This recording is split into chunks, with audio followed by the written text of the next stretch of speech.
Hi hello ನಮಸ್ತೆ welcome to ಖುಷ್ ಮನೆ multi creations. ಇದು ನಾನು ನಿಮ್ಮ ಶಾಂತಿ. ಫ್ರೆಂಡ್ಸ್, ನವರಾತ್ರಿ ಹಬ್ಬದ 5ನೇ ದಿನದ ಹೊಸ್ತಿಲ ಪೂಜೆ. ಈ ಹೊಸ್ತಿಲ ಪೂಜೆ ಅನ್ನೋದು ನವರಾತ್ರಿಯಲ್ಲಿ ತುಂಬಾ ವಿಶೇಷ.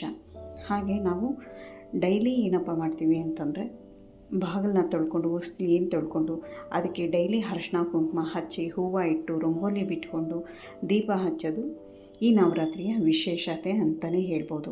ಹಾಗೆಯೇ ನಾವು ಪೂಜೆ ಮಾಡ್ಕೊತ ಮನೇಲಿ ಏನು ಧೂಪ ಅಂತ ಏನಿರುತ್ತೋ, ಈ ಸಾಂಬ್ರಾಣಿದು ಧೂಪ ಇದನ್ನು ಹಚ್ಕೊಳೋದ್ರಿಂದ ಸಹ ಮನೆಯೆಲ್ಲ ತುಂಬಾ ಪರಿಮಳವಾಗಿರುತ್ತೆ, ತುಂಬಾ ಚೆನ್ನಾಗಿರುತ್ತೆ. ಮತ್ತು ಈ ಧೂಪ ಮನೆಯೆಲ್ಲ ತೋರಿಸೋದ್ರಿಂದ ತುಂಬಾ ಒಳ್ಳೆಯದು.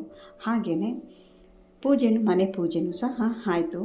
ಮನೆ ಪೂಜೆಗೆ ಎಲ್ಲ ಆಗಿ ಒಂದೊಂದು ಹೂವು ಡೈಲಿ ಒಂದೊಂದು ಹೂವು ಇಟ್ಕೊಂಡು ನಾನು ಪೂಜೆ ಮಾಡ್ಕೊತಾ ಇದ್ದೀನಿ. ಜೊತೆಗೆ ಡೈಲಿ ನೈವೇದ್ಯಕ್ಕೆ ಅಂಥೇಳಿ ಕೇಸರಿ ಬಾತು, ಅವಲಕ್ಕಿ ಪೊಂಗಲ್ಲು, ಅವಲಕ್ಕಿ ಪಾಯಸ ಮತ್ತು ಬರೀ ಬೆಲ್ಲದಿಂದ ಪಾಯಸ ಮಾಡೋದು, ಹಾಲು ಪಾಯಸ ಮತ್ತು ಅಕ್ಕಿ ಪಾಯಸ, ಹೀಗೆ ಪ್ರತಿದಿನವೂ ಒಂದೊಂದು ನೈವೇದ್ಯ ಅಂತ ಮಾಡ್ಕೊತಾ ಇದ್ದೀನಿ. ಈ 5ನೇ ದಿನ ವಿಶೇಷವಾಗಿ ನಾನು ಹಾಲು ಮತ್ತು ಅಕ್ಕಿ, ಬೆಲ್ಲ, ತುಪ್ಪ, ಏಲಕ್ಕಿ ಹಾಕಿ ನಾನು ಪಾಯಸ ಮಾಡಿ ದೇವರಿಗೆ ನೈವೇದ್ಯಕ್ಕೆ ಅಂತ ಇಟ್ಟೆ. ಮತ್ತು 5ನೇ ದಿವಸ ಬಿಳಿ ವಸ್ತ್ರ ತೊಟ್ಟು ಪೂಜೆನ ಮುಗಿಸ್ಕೊಂಡಿದ್ದೀವಿ. ಹೊಸ್ತಿಲು ಪೂಜೆ ಆಗಿರೋದ್ರಿಂದ ಹೊಸ್ತಿಲಿಗೂ ಸಹ ಮಂಗಳಾರತಿ ಮಾಡ್ಕೊತಾ ಇದ್ದೀವಿ.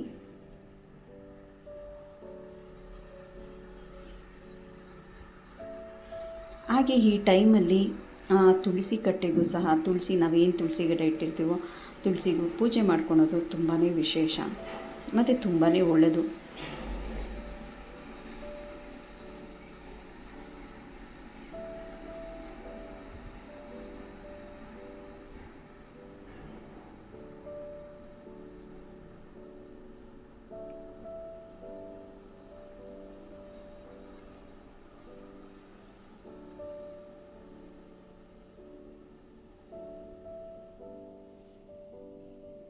ನೋಡ್ಬೋದು, ನಾನು ದೇವರಿಗೆ ನೈವೇದ್ಯಕ್ಕೆ ಅಂಥೇಳಿ ಅಕ್ಕಿ ಹಾಲು ಹಾಕಿ ಪಾಯಸ ಮಾಡಿ ಕುಡಿಯೋದಕ್ಕೆ ಒಂದು ಗ್ಲಾಸ್ ನೀರು ಅಂತ ಸಹ ಇಟ್ಟಿದ್ದೀನಿ. ನೋಡ್ಬೋದು, ನಮ್ಮ ಮನೇಲಿ ದುರ್ಗಾದೇವಿ ಫೋಟೋ ಸಹ ಇದೆ. ಹಾಗೆ ದುರ್ಗಾದೇವಿ ಫೋಟೋ ಸಹ ಬಿಳಿ ಬಟ್ಟೆ ಹಾಕಿ ಫೋಟೋನ ಇಟ್ಟು ಪೂಜೆ ಮಾಡ್ತಾಯಿದ್ದೀನಿ.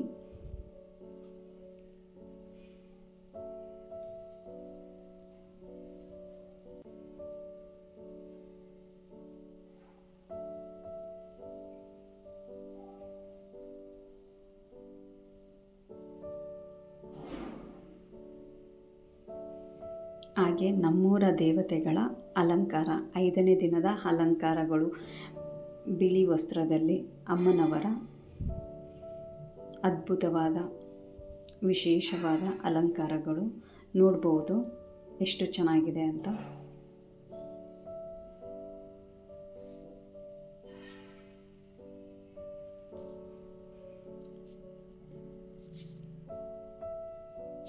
ಫ್ರೆಂಡ್ಸ್, ಈ ವಿಡಿಯೋ ಏನಾದರೂ ನಿಮ್ಗೆ ಇಷ್ಟ ಆಗಿದರೆ ಲೈಕ್ ಮಾಡಿ, ಶೇರ್ ಮಾಡಿ, ಕಮೆಂಟ್ಸ್ ಮಾಡಿ.